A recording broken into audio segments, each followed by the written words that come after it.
สบายดีพ่อแม่พี่น้องทุกคนเนาะวันนี้จะพามาเบิ่ง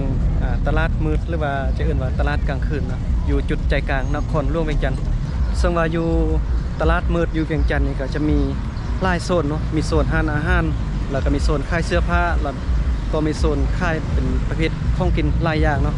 ส่วนอาหารก็จะมีหลากหลายเมนูมีตำส้มมีตำทะเลมีปิ้งหรือว่าจะมีประเภทน้ำปั่นเนาะหลายอย่างเลยเอามื้อนี้ก็จะพาไปเที่ยวไปชมกันว่าจะเป็นจังไดมื้อนี้บ่าวลังก็จะมาซอกซื้อหมวกมื้อนี้ก็ไปตัดผมมาใหม่เนาะเดี๋ยวจะไปซอกซื้อหมวกมื้อนี้นะซึ่งตอนนี้ก็เป็นเวลาที่แม่ค้าพ่อค้าสาวขายเพิ่นกำลังเอาเครื่องมาเปิดหาขายเนาะคลิปนี้บ่าวลังจะมารีวิวให้ทัวร์ให้ถึงเลยแต่ว่าตอนนี้จะพาไปเบิ่งโซนที่เขาจะขายเสื้อผ้าก่อนแล้วก็จะไปซอกซื้อของกินเดี๋ยวจะพาไปแต่ละโซนเนาะซึ่งว่าเพิ่นก็จะขายเครื่องมีหลากหลายอย่างเลยจะมีโซนของกินมีโซนเสื้อผ้าแล้วก็มีโซนอาหารกินดื่มแต่ว่าตอนนี้บ่าวลังจะพาไปเบิ่งโซนเสื้อผ้าเพราะว่าบ่าวลังจะไปซอกซื้อหมวกก่อนหลังจากซื้อหมวกแล้วบ่าวลังจะไปพาไปเบิ่งโซนอาหารกินดื่มเนาะแล้วก็จะพาไปโซนขายของกินอยู่ตลาดสีหอมวันนี้จะมารีวิวให้ทัวร์ให้ถึงให้เบิ่งไปนำกันเลยเนาะซึ่งว่าแต่ละโซนนี้ราคาเสื้อผ้านี่จะบ่คือเนาะบางโซนนี้เขาจะขายทึกเครื่องงามแล้วก็ขายทึกพร้อมนะเดี๋ยวบ่าวลังจะพาไปเบิ่งเนาะว่าโซนได้ที่เขาจะขายเครื่องแบบงามๆแล้วก็ราคาทึกกันนะบ่าวลังไม่เห็นโซนนี้บ่ราคาเริ่มต้นอยู่นี่มีแต่25,000กีบเนาะ25,000กีบโซนนี้เขาจะขายเครื่องทึกแต่ว่าเครื่องทึกแต่ว่างามเลยมีเสื้อผ้าผู้หญิงงามๆหลายอย่างเลยแต่ว่าราคาทึกเนาะราคาเพียงแต่เริ่มต้น25,000กีบเสื้อแบบนี้บ่าวลังมาซื้อหลายเทื่อแล้วก็ประมาณนี้เนาะเดี๋ยวจะพาเดินเที่ยวชมไปนำกันเลยแต่ว่ามื้อนี้จะไปซอกซื้อหมวกกันเนาะ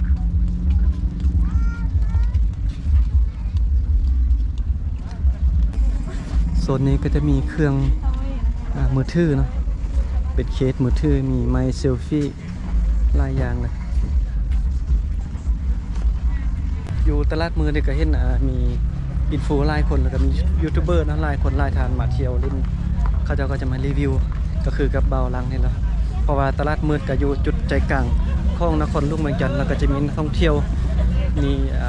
คนมาเล่นมาเที่ยวมาซอกซื้อเครื่องไล่บางคนก็มาต่างบ้านต่างเมืองต่างแขวงบางคนก็เฮ็ดเวียกแล้วก็เลิกเวียกเลิกงานแล้วก็มาเลาะซื้อเครื่องซื้ออาหารการกิน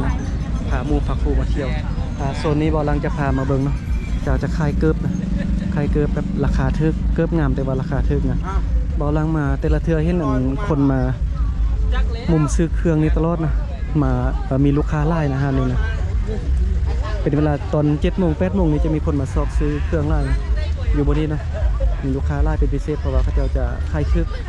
ทุกอย่างนี่25,000กีบเนาะ25,000กีบเกิบงามๆแบบนี้เลย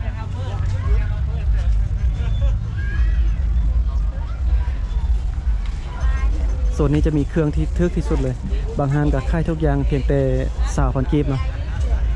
ห้างนี้ขายทุกอย่าง20,000กีบเลยบ่าวลังจะพายาง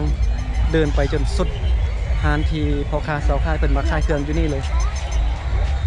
จะพามายางมาเที่ยวไปชมไปนำกันเลยว่าอยู่ตลาดมือนี้เพิ่นขายเครื่องไปฮอดไซจะกวงใหญ่สำใดเนาะเดี๋ยวจะพายางเป็นคลิปเลี้ยวทำไปเลยเนาะจะบ่ตัดต่อไล่เลย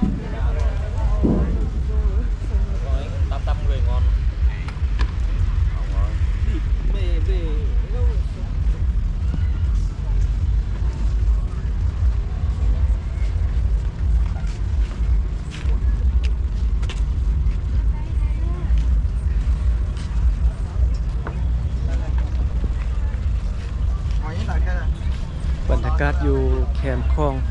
อยู่ตลาดมืดนี่บรรยากาศตอนแรงประมาณ 5-6 โมงนี่จะมีคนมาเล่นมาออกกำลังกายได้แล้วก็เขาเจ้าก็จะมาซอกซื้อเครื่องเลยนะเพราะว่าบางห้านบางโซนนี่เขาเจ้าจะขายทึกนะคือที่ยางเดินผ่านมาเมื่อกี้เนาะมาสุดห้านแล้วก็ทางด้านซ้ายมือนี่จะมีห้องน้ำนะมีบริการห้องน้ำอยู่ทางด้านนี้เลยโอเคเนาะเบาลังยางมาสุดห้านเลยตอนนี้เดี๋ยวจะพาไปเบิ่งโซนเปิดห้านกินดื่มมีห้านซินดาดห้านไข่อาหารหลายอย่างนะเดี๋ยวจะพาไปเบิ่งนะอยู่ด้านล่างของบ่าวลังนี่ก็เป็นห้านซินดาดส ซึ่งว่าจะเป็นซินดัตบุฟเฟ่เนาะบุฟเฟ่ซินดัตผู้หนึ่ง99,000 กิบ เบาหลังเคยมาเท่านึงแล้วอยู่นี่หรือว่าจะว่าเป็นภาษาไทยเกินว่าหานหมูกระทะนั่นเองเนาะจะมารีวิวให้มันทั่วมันถึงเลยมื้อนี้นะจะพายางไปเบิ่งแต่ละโซนเนาะว่าแต่ละโซนนี่เพิ่นจะขายเมียงเด้ทางด้านนี้ก็เป็นโซนอาหารกินดื่มเนาะจะมีอาหารหลากหลายเมนูพาผู้บ่าวผู้สาวบ่มานั่งกินเหล้ากินเบียร์ทางด้านนี้เนาะโอเคนะเมื่อกี้ก็พายางไปเมื่อกี้บ่นั่งก็ยางมาโซนเบิ่งค่ายเครื่องแล้วก็ไปเบิ่งโซนที่ไปส่วนจานุวงศ์มาแล้วก็ไปเบิ่งโซนที่เขาเจ้าขายอาหารกินดื่มเป็นอาหารกินดื่มอาหารไปทางด้านนี้เนาะเดี๋ยวตอนหลังจะพาไปเบิ่งโซนตลาดซีฮ้อมเพราะว่าอยู่ตลาดซีฮ้อมนี่เขาจะขายแบบของกินแล้วก็มีอาหารหลากหลายเมนูเนาะเดี๋ยวจะพาไปเบิ่งไปเที่ยวนำกันแล้วก็ตอนหลังจะไปซื้อของกินพร้อมเลยมื้อนี้เพราะว่าตอนนี้ยังบ่ได้กินข้าวตอนแรกเนาะจะย่างไปทางด้านนี้จะมีรถจัมโบ้เนาะเพิ่นก็ใส่บริการอยู่นี่มาเที่ยวมาชมมาเบิ่งบรรยากาศเนาะบรรยากาศตอนค่ำอยู่เที่ยวบริเวณตลาดมืดนะมื้อนี้บ่ลังมารีวิวอย่างให้มันทั่วมันถึงเลยเบิ่งป้าเขาเบิ่งตึกมีแต่หันตึกเงินก่อไปแซงซี่ปกติบ่ลังขึ้นแต่ดงขึ้นแต่ดอยไปถ่ายคลิปวิถีชีวิตชาวบ้านอยู่ดอยไปดอยก็เห็นแต่ภูผาป่าไม้เห็นแต่ต้นไม้ เห็นธรรมชาติเนาะมื้อนี้เข้าในเมืองมาเห็นไฟแซงซี่ในเมืองแต่ว่าตามที่เบาลังมาใช้ชีวิตอยู่ในเมืองนี่ก็การใช้ชีวิตอยู่ในเมืองกับอยู่ดอยก็ต่างกันเนาะดีคนละอย่างเพราะว่าใครที่มักความสงบก็แนะนำว่าอยู่ทางอุดมไซเนาะอยู่ดอยมันก็จะดีมีข้อดีข้อเสียที่ว่าแตกต่างกันเนาะเพราะว่าก็คือที่เบาลังได้เว้าไปเนาะอยู่ในเมืองมันก็ดีนะนึงเพราะว่าจะมีเครื่องใช้หรือว่าอาหารการกินทุกอย่างมันจะมีครบให้เฮาเนาะอำนวยความสะดวกให้เฮาแต่ว่าอยู่ดอยมันก็ดีนะนึงเพราะว่ามันจะไปที่มักเรื่องสงบสุขนะคลิปก่อนๆเนาะที่เบาลังพาไปเบิ่งดอยตลอด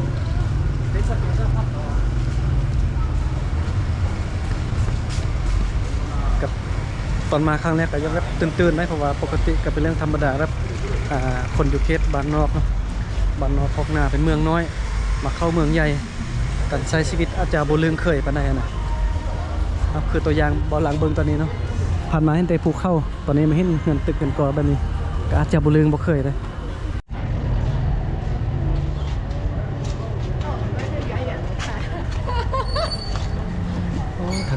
ทางส่วนนี้เป็นค่ายงานเต็มฮูปเนาะงามนะที่มือเขาเจ้าเต็มฮูปเนี่ยเดี๋ยวให้ภาพนี้งามนะนี่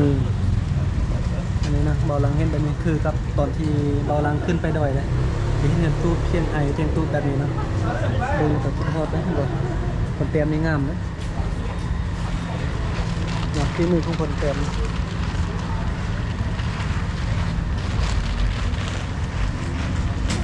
ไพ่ที่แวะมาทางด้านนี้ก็ไพ่ที่มักซื้อเนาะซื้อเครื่องตอนข้องฟากให้พี่น้องกันมาซื้อเนาะโอ้ทงนี้งามขนาดนี่บ่อล้างเมนทงใบพันกีบเนาะเป็นจะแต่งรูปเงินใบพันกีบที่อยู่ในห้องงามเลย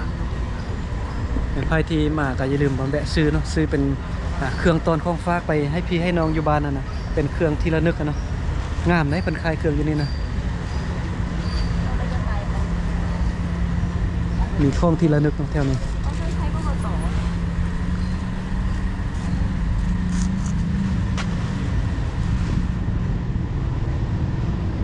ส่วนบาฮานที่นี่เพิ่นก็เปิดแต่ตอนค่ำเนาะพอตอนช่วยบอลังก็มาแต่ว่าบ่เห็นเพิ่นเปิดบรรยากาศตอนค่ำในต้องบอกเลยว่าเป็นบรรยากาศที่คึกคืนแล้วก็มีคนมาลิ้นมาเที่ยวมีนักท่องเที่ยวมาลิ้นมาเที่ยวมาชมไร่เนาะเพราะว่าอยู่เวียงนี่ก็เป็นจุดใจกลางเนาะอยู่แถวตลาดมือเป็นจุดใจกลางของนักท่องเที่ยวจุดใจกลางของชาวเมืองเวียงจันทน์เนาะบรรยากาศตอนแรงตอน5 โมงแรงนะบอลังขี่รถมานี่รถติดเนาะใช้เวลาเลยประมาณดนเติบนะกลัวจะมาฮอดตลาดมืดแคมป์คลองเลยนะปกติบอลังออกจากที่พักมาใช้เวลาประมาณ10 นาทีก็ฮอดแต่ว่ามื้อนี้บอลังมาตอนแรงก็เลยว่าดนนิดนึงใช้เวลาประมาณ30 ปลายนาทีนะรถนี้ไล่เนาะรถติดเป็นแถวเลยก็ยุ่งยากเนาะก็คือกับบ้านของบอลังอยู่บ้านของบอลังนี่ขี่รถไปแป๊บนึงก็ฮอดแล้วเนาะ แต่ว่าอยู่เวียงนี่บ่แม่นแบบนั้นเนาะจะขี่รถไปกินเฟอแบบนี้ก็ยังยากแล้วนะเพราะว่ามีไฟแดงแล้วก็มีรถไล่เป็นเรื่องปกติเนาะใช้ชีวิตอยู่ในเมืองมันก็มีความยุ่งยากหลายเพราะว่าเบาลังบ่ลืงบ่เคยแต่ว่าต่อไปถ้าว่าเบาลังลืงเคยนี่อาจจะสบายเนาะแต่ว่าเบาลังก็เริ่มลืงเคยนิดนึงเพราะว่ามาอยู่ได้ซาวไปมื้อตอนเบาลังมาใหม่ๆนี่ลงทางเลยบ่ฮู้ทางใดไปทางใดจะไปเล่นประตูใส่ก็ยังว่าลงทางเหรอบ่ฮู้ทางไปเบาลังมาเห็นก็ป้อเราตื่นเนาะตื่นไฟแซงซี่ตื่นเฮือนตึกกันกอเบาลังอยู่บ้านขึ้นไปดงขึ้นไปดอยไปถ่ายแต่คลิปวิถีชีวิตชาวบ้านอยู่ดอยอยู่นอกเมืองเรื่องการใช้ชีวิตของคนอยู่ดอยนะว่าแต่ตอนนี้เข้ามาในเมืองขี่รถเกือบบ่เป็นนะอันนี้บอกความจริงนะว่าลังมาเวียงครั้งแรกขี่รถเกือบบ่เป็นแล้วก็เกือบที่จะบ่กล้าขี่นะเพราะว่ารถไล่บ่ฮู้ว่าจะไปจังได๋เนาะแต่ว่าตอนนี้ก็เริ่มเรื่องแล้วก็ฮู้เส้นทางไปแล้วว่าจะไปเส้นใดนะบางบอนเส้นทางที่บ่เคยไปก็เบิ่งแผนที่ถ้าว่าบ่มี Google Map บ่มีแผนที่นี่บ่ลังน่าจะบ่สร้างไปใส่เลยเพราะว่าเส้นทางเป็นเพราะว่าอยู่เวียงนี่เป็นเมืองกว้างเมืองใหญ่เป็นทงเพียงมีเส้นทางหลายเส้นหลายหอมเนาะบ่เป็นคนพื้นที่บ่เป็นคนอยู่นครหลวงนี่มาอาจจะลงทางเป็นเรื่องธรรมดานะขนาดว่าคนอยู่ในเมืองเขาเจ้าก็ยังลงเลยบางคนเขาเจ้าบ่ได้ไปเที่ยวไปนั่นไปนี่ตลอดนะเขาเจ้าก็ยังบ่ฮู้ทางเนาะมาเบิ่งบรรยากาศนำกันตอนนี้อยู่4แยกบ่ลังว่าจะไปตลาดสีห้อมแต่ว่าบ่ฮู้ว่าจะไปถึกทางหรือบ่ตอนนี้รถมีหลายเนาะตอนนี้บ่ลังก็ย่างมาฮอดตลาดสีห้อมแล้วเด้อเดี๋ยวจะเข้าไปเบิ่งไปเลาะซอกซื้อของกินมื้อนี้บ่ค่อยมีคนหลายปานใดเพราะว่าอากาศฝนตกเลยเนาะเดี๋ยวมื้อนี้บ่ลังจะไปซอกซื้อของกินเบิ่งมาชิมเบิ่งนะว่าจะแซ่บหรือบ่เพราะว่าอาหารอยู่นี่ก็มีหลากหลายเมนูเลย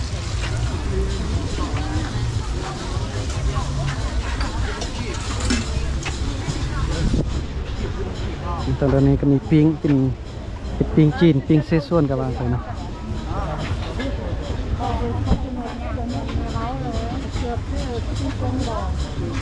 เข้าทางเลยเด้อ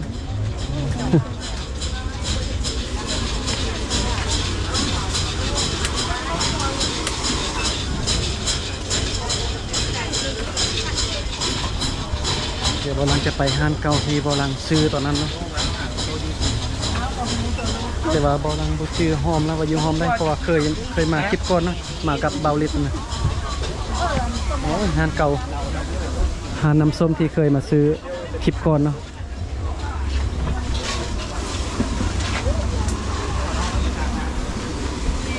ส่วนนี้เพิ่นก็จะค่ายเป็นประเภทเครื่องดื่มมันมีน้ำปั่น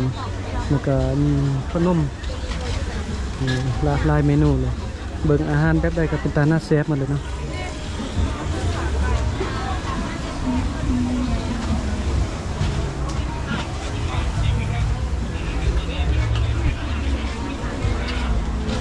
เป็นตาหน้าแซ่บขนาดนี้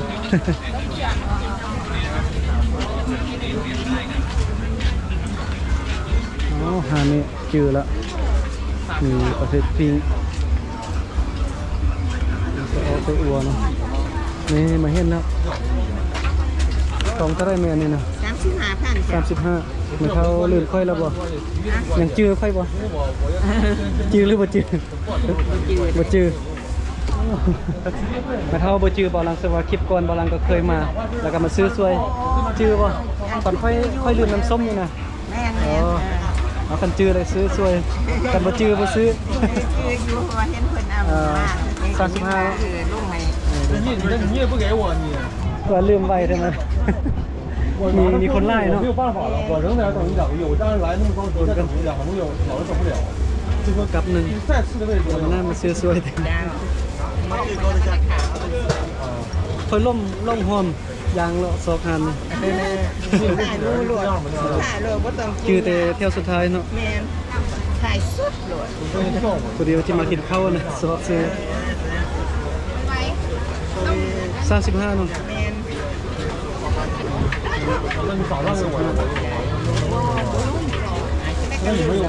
后月的话开了，还有基金。เลิกเรียกกับมาถ่ายคอนเทนต์ลงซ่องใจเด้อโดยเข้าใจกัน车上面排脸的早，现在还卖10块钱。ตอนนี้ก็เบาลังไปซื้ออันนี่ข้าวขาหมูบ่นี่นะ บอลังไปซื้อข้าวขาหมู1กล่องเป็นห้านเก่าที่บอลังเคยมาซื้อเทื่อนึงแล้วเนาะแต่ว่าตอนมาเมื่อกี้บอลังลงทางยางออมจะเอามาเพราะว่าบ่ได้มาโดนหลังลืมทางลงทางคนไล่เลยอาหารอยู่นี่มีแต่อันเป็นตาหน้าแซ่บมันเลยจริงๆจะพาเที่ยวชมเป็นขายเมียงแดงเนาะอาหารแซ่บโบนะทางด้านนี้ก็มีเฝอมีตำมีอาหารหลากหลายเมนูนะ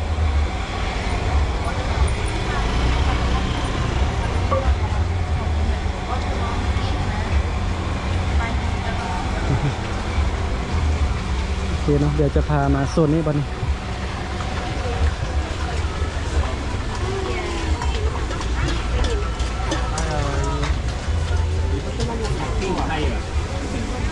เบิ่งอันนี้เขาเจ้าตกแต่งงามขนาดเดียวเสียบนี่เบิ่งอายมันออกนี่ติดแต่มาเสียบขนาดเลยเขาเจ้าใส่กระดงแบบนี้นะตกแต่งงามเนาะ สร้างแต่งเนาะมาค่ายทุกมือที่เดี๋ยวมาหน้ามาซื้อซวยอันนี้ซื้อเข้าเลยนึง เดี๋ยวมาหน้าจะมาซื้อซวยเอ้ยแล้วเนาะแต่ว่าถ่ายคลิปก่อนคลิปนึงเราตกแต่งงานงามขนาดเลยเอาปิ้งมาใส่กระดงแบบนี้เบิ่งอายออกนะไม่เป็นตาหน้าแซ่บขนาดเลยอาหารเหล่าเนาะอยู่ตลาดซีห้อมเดี๋ยวคลิปหน้ากันกำลังจะมาซื้อซวยเอ้ยเรา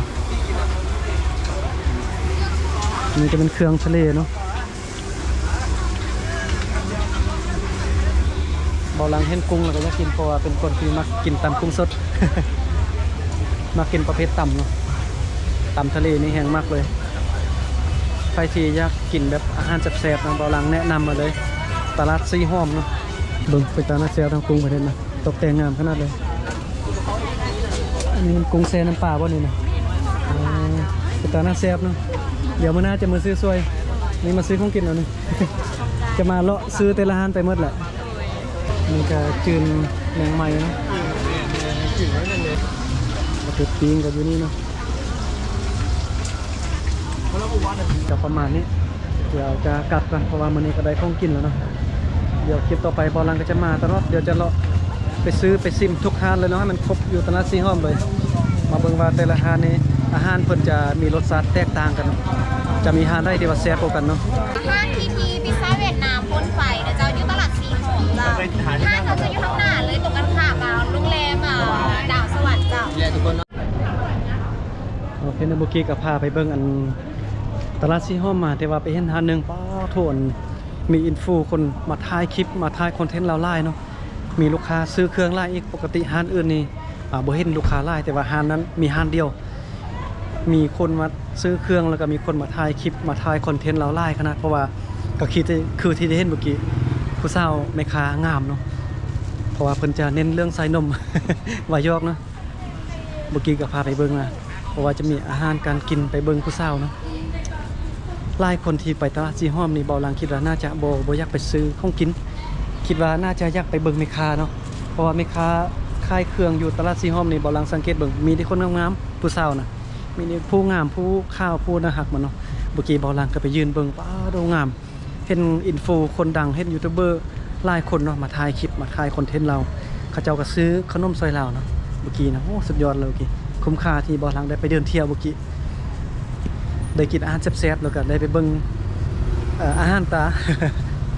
ตอนนี้บ่ลังก็กำลังย่างไปเอารถเนาะเอารถแล้วก็จะกลับที่พักไปคนเดียวเนาะเป็นยูทูบเบอร์สายเดียวสายลุยไปคนเดียวสำหรับมาอยู่เวียงนี่ก็เบาเล็ดก็แนะนำบ่ลังไปเที่ยวแต่ว่าช่วงนี้เพิ่นบ่ว่างกันนะบ่ลังย่างออกมาจากตลาดซีห้อมแล้วก็มาเห็นร้านอันนี้โอ้เขาเจ้าขายเครื่องแบบเครื่องไม้เครื่องแบบงานฝีมือนี่มีแต่งามๆเนาะเดี๋ยวจะเบิ่งงานแกะสลักแบบนี้เนาะงามไหมเขาเจ้าอยู่นี่บ่ธรรมดานะตอนนี้บ่ลังก็จะย่างไปเอารถเพราะว่ารถจักรบ่ลังก็ฝากไว้อยู่ตลาดมืดพุ่นเนาะเพราะเบิ่น อยู่แคมป์คลองพุ่นน่ะคันนึงก็ 5,000 กิบเนาะบ่ลังแนะนำเนาะไผที่เอารถจักรมานะบ่ต้องไปจอดไว้โลเลเนาะบ่ลังแนะนำให้เอาไปฝากไว้จะดีกว่าค่าฝากก็มีแต่ 5,000 กิบยังดีกว่าเสียรถเนาะเพราะว่าบ่ลังเคยฝากไว้เท่านั้นเบิ่น เบาลังเคยเอารถจอดไว้แคมทางเท่านึงบ่ได้ฝากเบาลังคิดว่าไปกินข้าวแป๊บหนึงน่าจะบ่เป็นหยังเนาะแต่ว่าเบาลังกลับมานี่เขาจะเอาไขกระเจรถเบาลังอย่างดีที่ว่าเบาลังเอากระเจนะล็อกรอไว้2หน่วย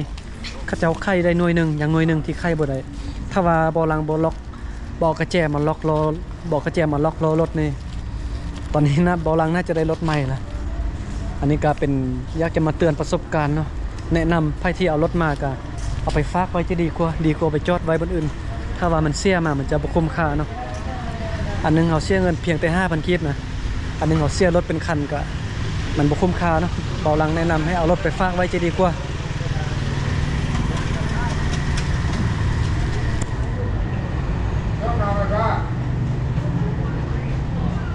ทั้งหมดนี่ก็เป็นภาพบรรยากาศอยู่ตลาดมืดหรือว่าตลาดกลางคืนอยู่นครหลวงเวียงจันทน์เนาะวันนี้เบาลังก็ได้มาเที่ยวมาชมแล้วก็มาเก็บภาพบรรยากาศเนาะพาไปย่างเบิ่งโซนที่เขาเจ้าขายเสื้อผ้าแล้วก็พาไปเบิ่งโซนที่เปิดร้านอาหารแล้วก็พาไปเบิ่งบอนตลาดสีห้อมเมื่อกี้นี่คุ้มค่าที่สุดเลยที่ว่าได้ไปเบิ่งกันไปตลาดสีห้อมเพราะว่าไปเห็นแม่ค้าสาวสวยเมื่อกี้เบาลังไปเบิ่งนี่เห็นอินฟูเห็นยูทูบเบอร์คนดังๆนี่หลายคนเลยเนาะ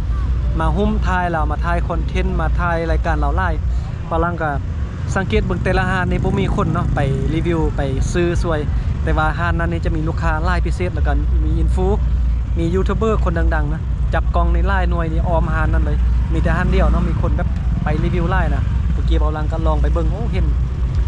ห็นสาวงามเนาะเห็นสาวงามเบาลังเห็นในบ่อยากกลับเลยเมื่อกี้นะเดี๋ยวมื้อหน้าเนาะมื้อหน้าเบาลังจะไปซื้อขนมไปซื้อของกินสวยแม่ค้าคนนั้นเนาะแต่ว่ามื้อนี้เบาลังซื้อเป็นข้าวขาหมูนี่เบาลังไปซื้อของกินมาแล้วก็เลยว่าบ่ได้ซื้ออันสวยผู้สาวเมื่อกี้นะเดี๋ยวคลิปหน้าเนาะถ้าว่า FC คนใดสนใจเนาะอยากให้เบาลังไปรีวิวไปเบิ่งแม่ค้าสาวสวยอยู่ตลาดสีห้อมตื่มก็คอมเมนต์บอกเบาลังเนาะเบาลังก็จะไปรีวิวให้เบิ่งอีกตื่มเนาะตอนนี้เบาลังก็มาฮอดบอนที่เอารถจักรไว้เนาะนี่เอารถจักรมาฝากวันนี้เบาลังแนะนำมาฝากวันนี้จะดีกว่าคันนึงก็เพียงแต่ 5,000 กิบดีกว่าเสียมาแล้วมันจะบ่คุ้มค่านะประมาณนี้เนาะอยู่บรรยากาศรอบๆอยู่